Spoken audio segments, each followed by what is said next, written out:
Collection de brumes de parfum. Donc aujourd'hui, pour vous expliquer l'histoire déjà, l'identité de ma marque.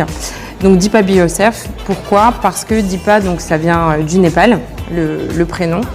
Donc Deepa au Népal, ça veut dire la lumière. Donc au Népal, la fête de Deepa, c'est très célébré puisque voilà, tout le monde est lumière selon au Népal. Il y a beaucoup de fêtes. Et donc je suis très fière de mon prénom et très fière de pouvoir l'apporter sur la marque. Pourquoi également? Parce qu'aujourd'hui, on est dans une société où les gens ne se sentent pas eux-mêmes, ils brillent mais ne le savent pas forcément.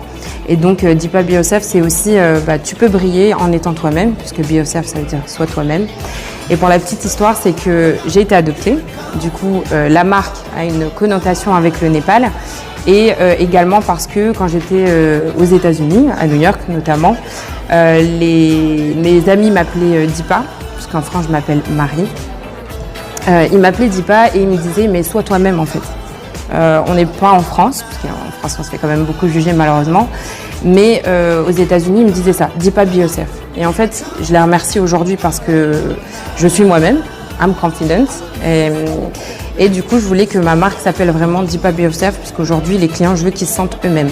Eux-mêmes à travers le packaging, donc qui est assez coloré comme vous pouvez le voir, et aussi par les odeurs. Donc quand on sent un parfum, alors ça dépend aussi la fréquence et pourquoi on le prend.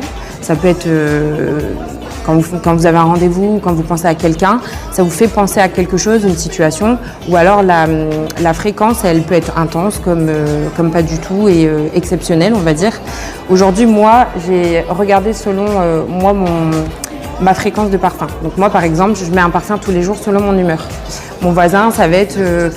il en a 3 et puis parce qu'il en a envie d'en avoir un dans sa voiture, chez lui, au travail, soit. Donc on est tous différents, ça montre aussi la mixité et d'où le fait aussi qu'il y a pour le moment une collection de 7 brumes avec des appellations différentes. Donc, c'est quoi la différence entre une brume et un parfum? Alors une brume, sachant que Deepa Be Yourself est différente des autres brumes, une brume c'est compris entre 1 et 5% d'intensité, de concentration de parfum. Nous on a travaillé pour que l'intensité soit de 10%. Donc 10% ça veut dire que la teneur elle est longue. Donc c'est-à-dire que là ça va être sur 7 heures au lieu d'être sur 3 heures. Voilà, tout simplement. Un parfum, donc nous on est équivalent, 10% c'est de l'eau de toilette. C'est équivalent à de l'eau de toilette. Donc nous c'est plus qu'une brume, c'est comme un parfum. Un réel parfum, il y a aussi plus d'alcool. Nous, on a plus d'eau que d'alcool. Donc, ça veut dire que vous en mettez sur les cheveux, sur la peau, dans vos draps de lit, donc linge de maison, ça tient. Et ça sent très bon, forcément. On a mis dans mon lit derrière. Ah voilà, trop bien. C'est très bien parce que je l'ai pris la fois dernière.